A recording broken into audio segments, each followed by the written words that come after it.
यस्तो तालले सरकार 5 वर्ष टिक्दैन, यसरी टिक्दैन। पार्टी खोलेर पार्टी अरू कुनै पार्टीसँग चाहिँ एकीकरण गर्न पुग्यौँ, त्यो ठुलो गल्ती भएको थियो।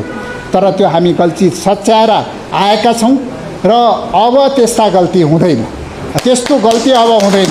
कुनै पनि हालतमा उज्यालो नेपाल पार्टी अगाडि बढ्छ र त्यस्ता गल्ती कोही कुनै पार्टीसँग गएर मिसिने मर्ज हुने काम हामी गर्दैनौँ। ढुक्क भएर अगाउनु बढ्नुहोस्।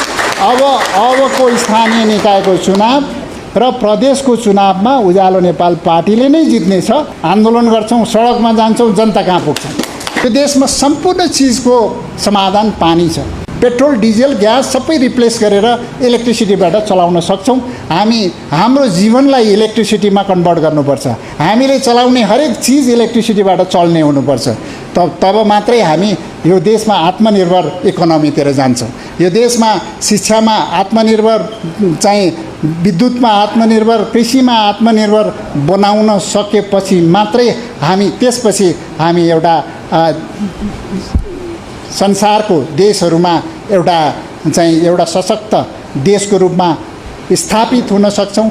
जबसम्म इकोनोमिक रूपले, आर्थिक रूपले रूपान्तरण हुँदैन, आर्थिक रूपले समृद्ध हुन सक्दैन, तबसम्म हामीले राजनीतिक ठुलो कुरा गरेर सम्भव छैन।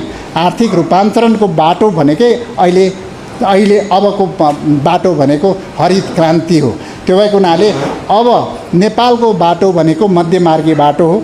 नेपालको बाटो भनेको अब हामीले चाहिँ हाम्रो छिमेकीहरूलाई चिनाउने पनि होइन। हाम्रो छिमेकीहरूको राजनीतिक रूपमा हाम्रो छिमेकीहरूलाई हामीले कुनै पनि सोभरेन कन्ट्रीलाई कुनै पनि किसिमको अलाइन भएर हुँदैन। नन अलाइनमेन्ट भएर हामी एउटा छिमेकी देशहरूलाई हामी त्यो हिसाबले व्यवहार गर्नुपर्छ। छिमेकी देशको सेक्युरिटीमा हामीले कुनै पनि चाहिँ बाधा दिने कुरा हामीले गर्नु हुँदैन। छिमेकी देशहरूलाई कसैको कन्सर्न, छिमेकी देशहरूको कुनै पनि देशको यदि चाहिँ सेक्युरिटीको विषयमा नेपालले एउटा गलत किसिमको निर्णय गर्न थाल्यो भने त्यसले ठुलो चाहिँ नेपाललाई इम्प्याक्ट पार्न सक्छ।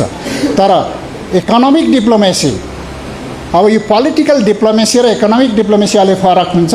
इकोनोमिक डिप्लोमेसी भनेको हाम्रो चाहिँ निर्भरता र चाहिँ को आधारमा हामीले त्यो किसिमले व्यवहार गर्नुपर्छ। ट्रेड डिफिसिट हामी कोसँग बढी भइरहेछ, कतातिर हामीले बढी चाहिँ हामीले एक्सपोर्ट केमा गर्न सक्छौँ, इम्पोर्ट केमा गर्न सक्छौँ, त्यतातिर इकोनोमिक डिप्लोमेसी हाम्रो कन्ट्री देश स्पेसिफिक पनि हुनसक्छ। तर राजनीतिक रूपले हामी कुनै पनि चिजमा